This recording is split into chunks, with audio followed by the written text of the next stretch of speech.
They will be talking how to make diagrams for the research papers or any other related documents that you want. And it's some sort of architectural diagrams that looks kind of pretty. And we'll be using the service called Lucid, Lucid application, Lucid app. To start, you have to go to the lucid.co. You select the Lucid chart product. It will redirect you to the new website, lucidchart.com, and you can create your account by clicking the button sign up free, or in my case, I already have account, so I'll just press the login button. And then we'll be logging into our account. Um,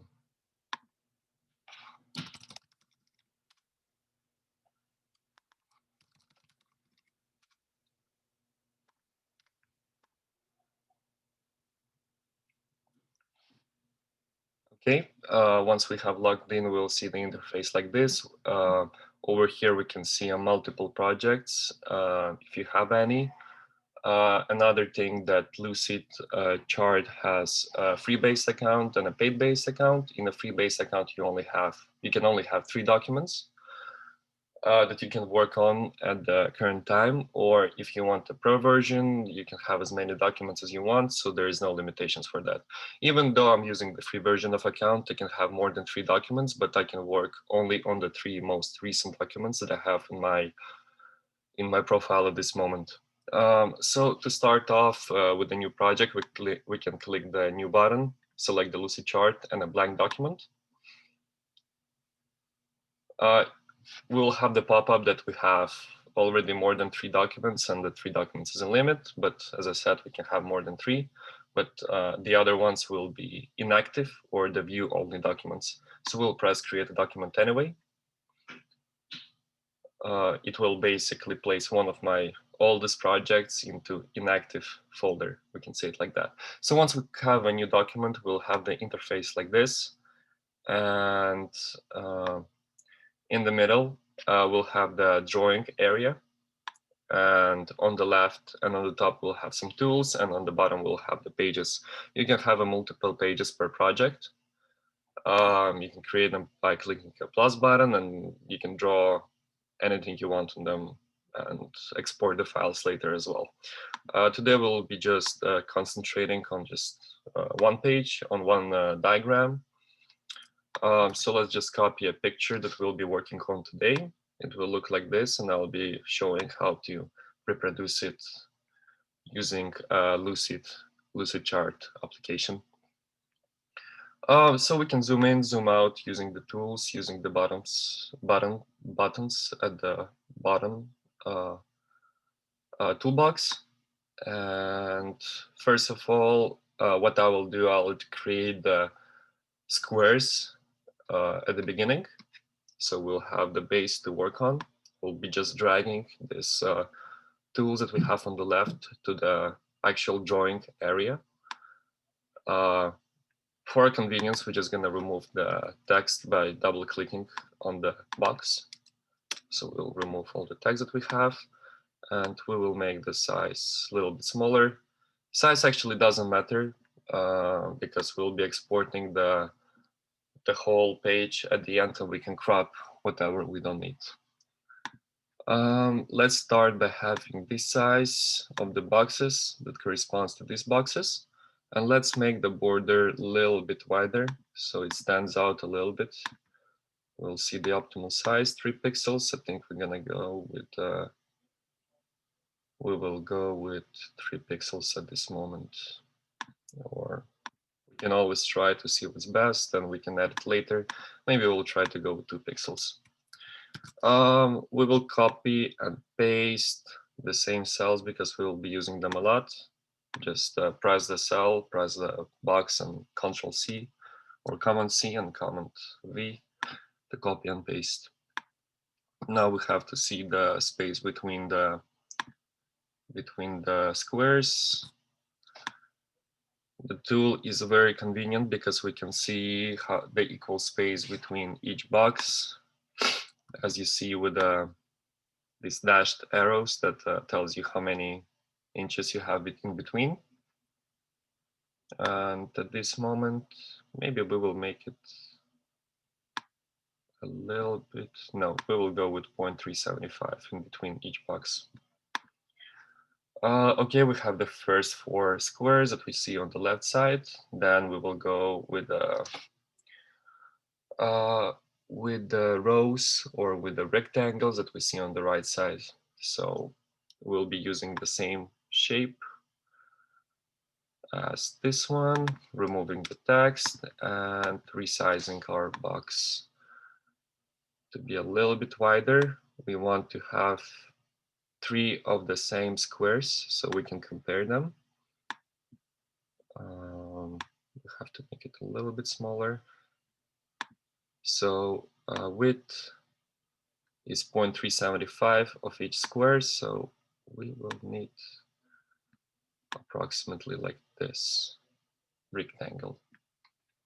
And as well, we'll create 4 of them, as we see on the picture on the right, on the sketch plot.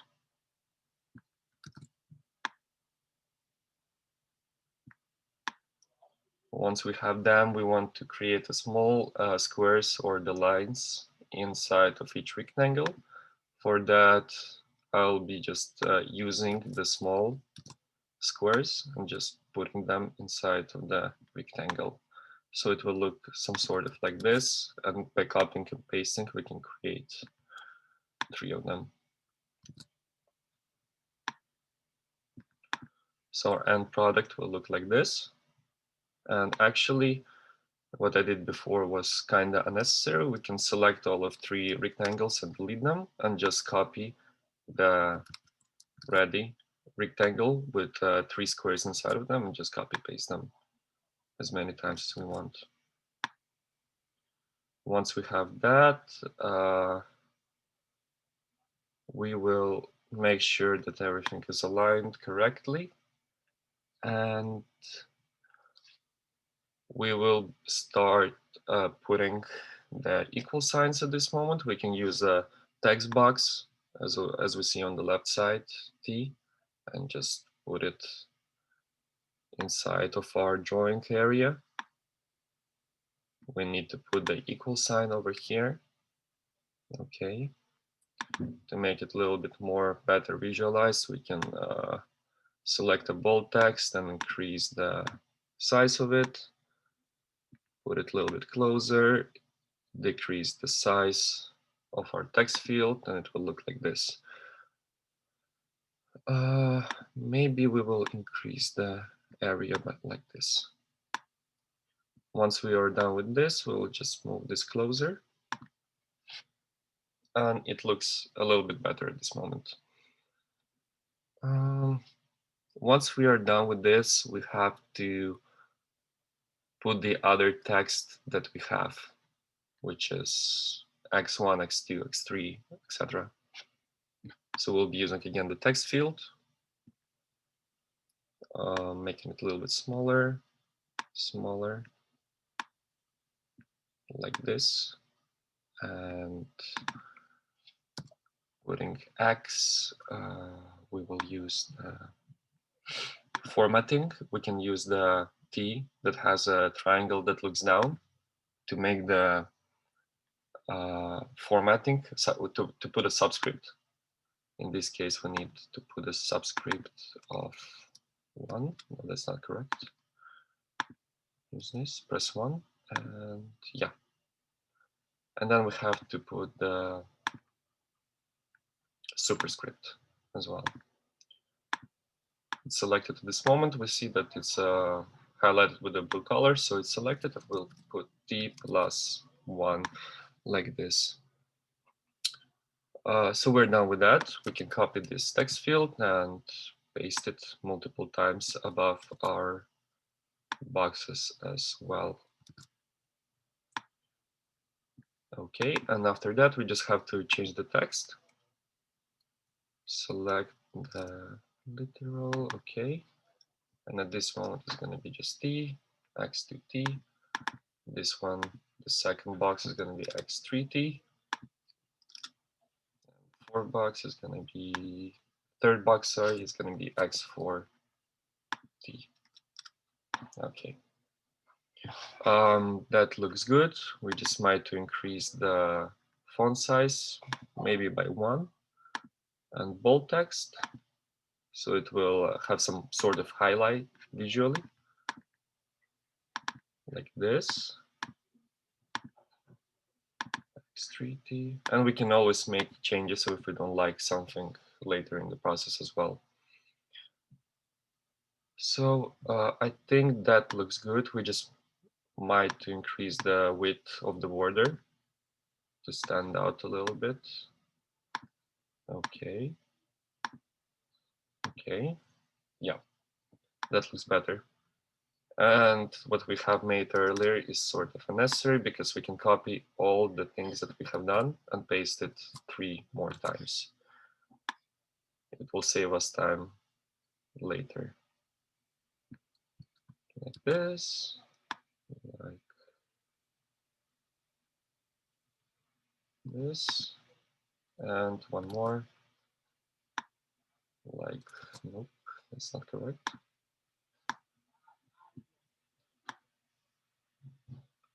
And the 4th time, like this. So we have the four equally or the same rows that we're going to change at this moment.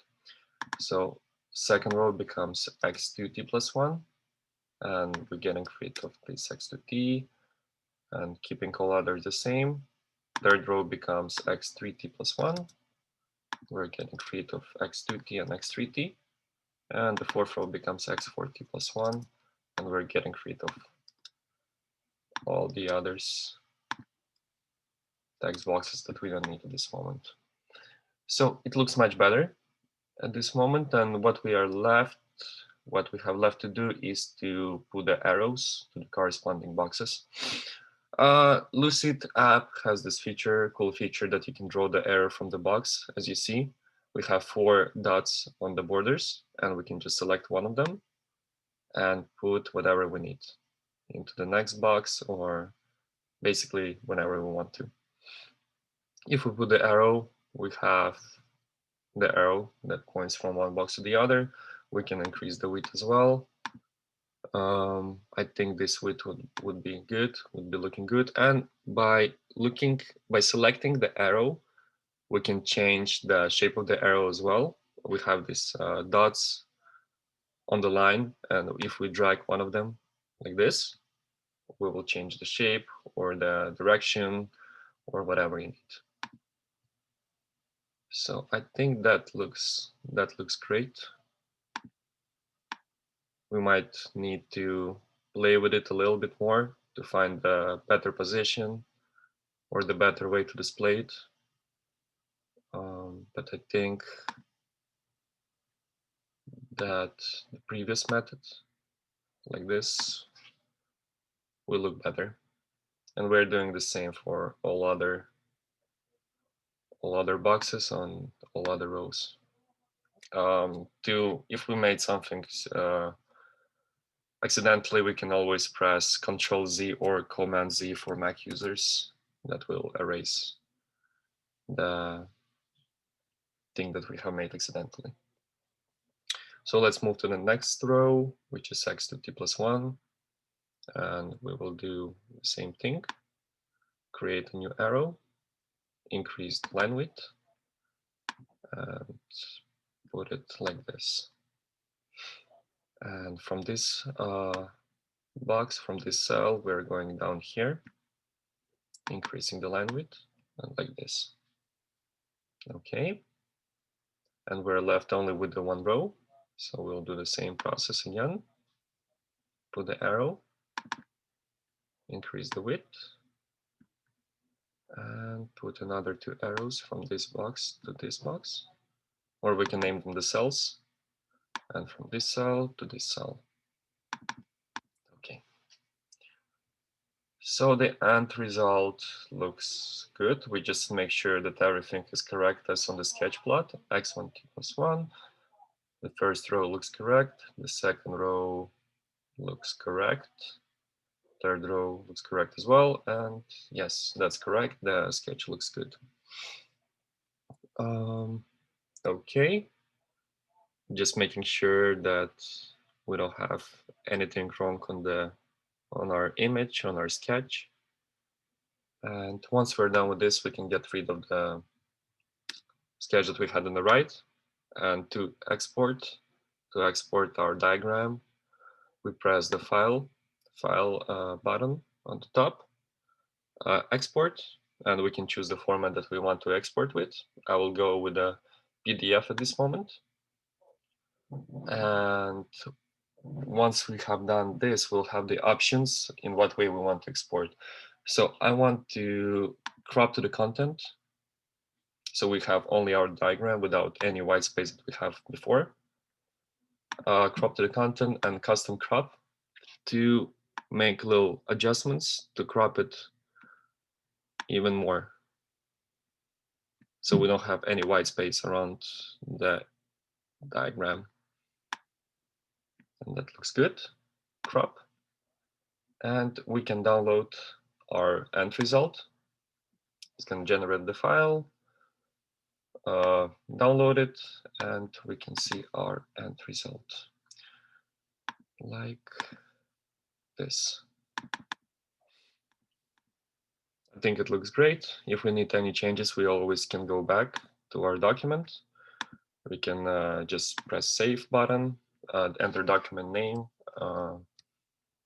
Let's name it diagram1, rename it. And whenever we go back to our profile, we can always choose the project that we have worked on and open it by double click on it or pressing the open button over here. And we can continue working on it.